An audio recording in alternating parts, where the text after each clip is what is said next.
अस्सलामुअलैकुम, कैसे हैं आप सब। आज की वीडियो बहुत इम्पॉर्टेंट है क्योंकि है special good by mango season. तो ये सीज़न कुछ ही दिनों में ऑलमोस्ट एंड होने वाला ही है। इसका सीज़न आते ही सब बड़े छोटे मज़े ले लेके खाते हैं, शेक्स भी पी रहे होते हैं और भी मज़े मज़े की चीज़ें बन रही होती हैं। तो मैंने सोचा कि इससे पहले कि सीज़न एंड हो, मैं जल्दी से आपके साथ शेयर कर लेती हूँ मैंगो मटका और साथ साथ मज़ेदार सी मैंगो कुल्फ़ी। और इसके अलावा हम बात करेंगे कुछ स्टफ़ मैंगो कुल्फ़ी के बारे में भी।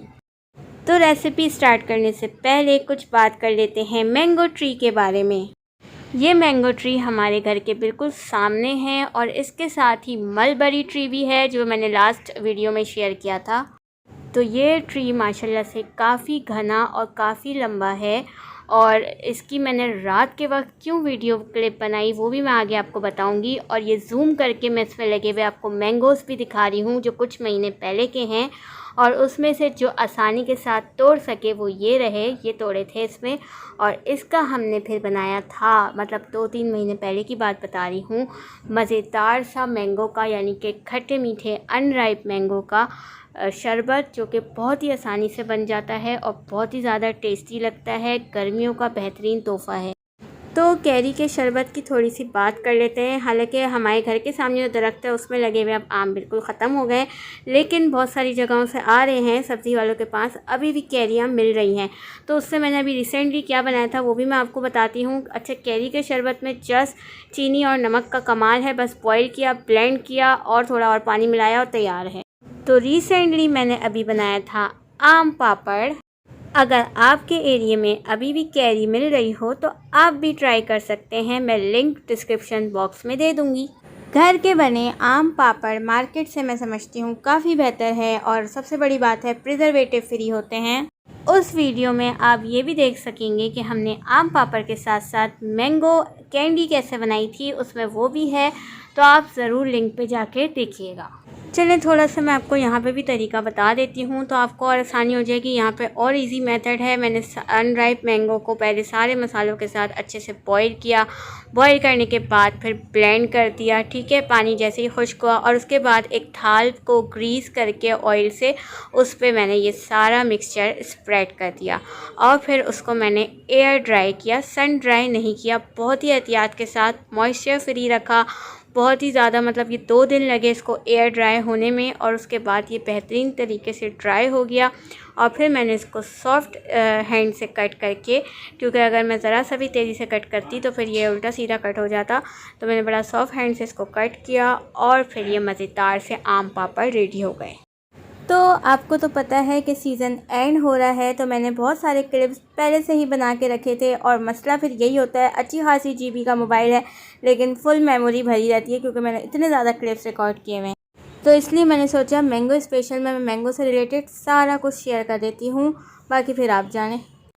पता है ना क्या करना है। मैंने चलो आज ये भी बोल देती हूँ, सब्सक्राइब करें अगर नहीं किया, लाइक करें अगर नहीं किया और शेयर भी कर देना अगर नहीं किया। ये है भाई कुछ दिन पहले की बात कि आधी रात को कोई इस मैंगो ट्री पे बैठा शोर मचा रहा था और सब घर वालों की आँख खुल गई थी क्योंकि बिल्कुल घर के सामने ही है। तो वो बचा रही थी बहुत ज़ोर ज़ोर से कोयल। कोयल के घर में शायद लाइट चली गई थी, इसलिए वो बहुत ज़्यादा शोर मचा रही थी। तो आँख तो खुली गई थी, तो मैंने सोचा चलो इसकी भी क्लिप बना लेते हैं, आप लोगों के साथ शेयर कर लूँगी कि भाई इस तरह हमें कोयल भी जगा देती है आधी रात को।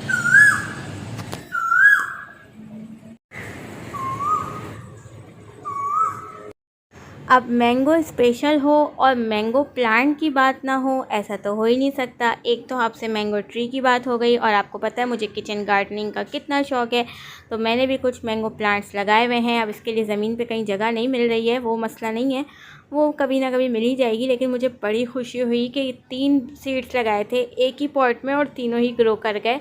और सबसे बड़ी बात ये, जब ये मैंगो का प्लांट छोटा सा होता है तो महरून कलर का होता है और फिर आहिस्ता आहिस्ता ग्रीन कलर में चेंज होता है, तो वो बड़ा अच्छा लगता है। फिर ये मैंने इसको खिड़की में रख दिया था क्योंकि बारिश का सीज़न है तो थोड़ी थोड़ी बारिश का पानी भी इसको लगना चाहिए। लास्ट ईयर भी ग्रो किया था लेकिन वो ओवर वाटरिंग की वजह से ख़राब हो गया था, तो अब मैं इस चीज़ का बड़ा ख्याल रखती हूँ। वैसे मुझे प्लांट्स का बेहद शौक़ है, तो जब भी बारिश का सीज़न आता है तो मैं बैक साइड से हटा के सारे जो छोटे छोटे गमले हैं वो फ्रंट पे खिड़कियों में रख देती हूँ ताकि उसको थोड़ा बहुत पानी लगता रहे। जब तक बारिश का सीज़न है बस तब तक।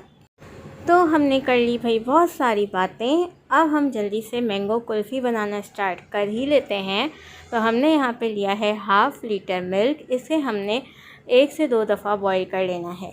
दूसरी तरफ मैंने गरम तवे पे मतलब फ्लेम ऑफ करके इसमें थोड़ी देर पहले रोटी ही बनी थी, मैंने इसमें 3 ब्रेड जो है ग्राइंड करके रखी हुई है ताकि वो थोड़ी सी पक जाए, क्योंकि हमें कुल्फ़ी के लिए एक अच्छा सा टेक्सचर चाहिए। जब वो हमने ब्राउन बिल्कुल भी नहीं करना, हमने सिर्फ गरम तवे पे रखा हुआ था ताकि ब्रेड का टेस्ट ना आए और कुल्फ़ी का अच्छा सा टेक्सचर क्रिएट हो जाए बस।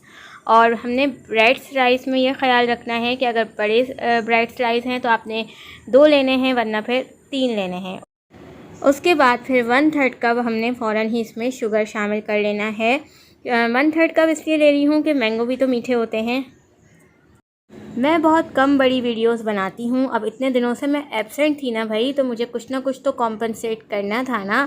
मुझे पता है कुछ ही लोगों ने फुल वॉच करना है। वाईटी के अलावा एक और दुनिया भी तो है, असली दुनिया, उसमें भी तो हमें टाइम देना होता है। तो किसी के पास टाइम होता है, किसी के पास नहीं होता। यहाँ पे नॉर्मल टेम्परेचर पे थोड़ा सा मिल्क रखा हुआ है, इसमें हमने 2 टेबल स्पून मिल्क पाउडर शामिल किया है और उससे पहले हमने 1/2 टीस्पून कॉर्न स्टार्च शामिल किया था। और फिर हम कर लेंगे इसे अच्छे से मिक्स और अच्छे से हिलाते हुए हम इसे इसमें शामिल कर लेंगे ताकि लम्स ना बने। और अगर लम्स बन भी जाते हैं तो भी कोई प्रॉब्लम नहीं है, क्योंकि आगे जो प्रोसेस होगा उसमें सारे लम्स वम्स सब ख़त्म हो जाएंगे। उसके बाद फिर मैंने इसमें 1/4 टीस्पून जो है इलायची पाउडर भी शामिल किया था। वो शामिल होते हुए नज़र नहीं आ रहा, मुझे भी वॉइस ओवर करते हुए नज़र नहीं आ रहा, पता नहीं कहाँ गया। खैर, इसमें आपकी मर्ज़ी है, अगर आपने डालना है तो आप डाल सकते हैं 1/4 टीस्पून, क्योंकि ये ऑप्शनल है। ब्रेड क्रम्स, मिल्क पाउडर और कॉर्न स्टार्च डालने से हमें हमारी डिज़ायर्ड कंसिस्टेंसी थोड़ी ही देर में मिल जाएगी। और आपको ये स्क्रीन पे नज़र भी आ रही है, बहुत ही जल्दी ये थिक हो गया था, बस हमने फ्लेम ऑफ करके इसको ठंडा कर देना है। बेसिकली हमें वाटर कंटेंट को बर्न करना होता है ताकि बाद में जब आइसक्रीम या कुल्फ़ी फ्रीज़ हो तो उसमें आइस ना बने। जब ये मिक्सचर अच्छे से ठंडा हो गया तो फिर हमने इसमें रफली कट किया हुआ एक मीडियम साइज़ का मैंगो डाल दिया है और साथ में थोड़ी सी क्रीम भी ऐड कर ली है। ये ऑप्शनल है, अगर आपको डालनी है तो आप डाल सकते हैं। और फिर हमने सिंपली इसको ब्लेंडर में डाल के ब्लेंड कर दिया और फिर कुल्फ़ी मोल्ड्स फिल करके इसको फ्रीज़र में रख दिया था होल नाइट के लिए। नेक्स्ट डे मज़ेदार सी मैंगो कुल्फ़ी बिल्कुल रेडी थी, बहुत ही टेस्टी बनी थी। उसके बाद जो मोल्ड्स में नहीं जा सकी, जो बच गई, वो मैंने इस छोटे से क्ले पॉट में डाल दी थी। तो भाई ये बन गई मैंगो मटका, बहुत ही टेस्टी लग रही थी, इसमें खाने में तो और भी मज़ा आ रहा था। लीजिए लीजिए, आप लोग भी ट्राई कर लीजिए। अब बात कर लेते हैं कुछ मैंगो स्टफ़ कुल्फ़ी की। तो वाइट मिक्सचर मैंने थोड़ा सा बचा लिया था कुल्फ़ी का और वो मैंने इसमें डाल दिया, सीड इसका निकाल के, और उसके बाद फिर फ्रीज़ कर दिया था। तो ये बहुत ही ज़्यादा ठंडी हो गई थी, तो मुझे बहुत ज़्यादा मुश्किल हो रही थी इसको पील ऑफ करने में, क्योंकि ऐसा लग रहा था मैं आइस पे से पील कर रही हूँ। खैर, ये भी बहुत अच्छी बन गई थी, सबको बहुत पसंद आई। तो हमने किए एक ही मिक्सचर से 3 अलग अलग शिकार। मैंगो कुल्फ़ी भी आपके सामने है, मैंगो मटका भी है, बहुत ही डिलीशियस थी वही मैंगो मटका, और साथ साथ स्टफ़ कुल्फ़ी भी बना ली। अब आप कहेंगे कुछ रह तो नहीं गया, तो भाई रह गया है, वो अभी शेयर नहीं करी, वो इंशाल्लाह नेक्स्ट वीडियो में शेयर करूँगी। अपना बहुत बहुत ख्याल रखिएगा। अल्लाह हाफ़िज़।